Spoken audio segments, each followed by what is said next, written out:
workshop not be an end, but a continuation, a stepping stone towards more integrated training systems, digitally capable institutions, and a continent better prepared to respond to both traditional and emerging security challenges.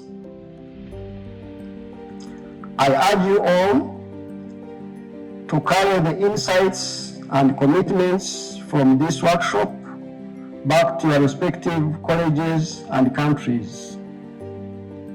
Let the strategic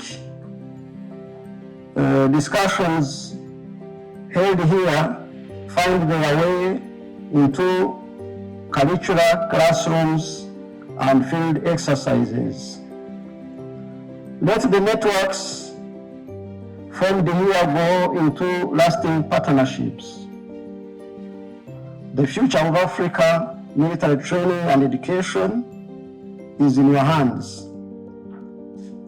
Let us seize this opportunity to shape it, and boldly, inclusively, and with a clear vision of a united, capable Africa.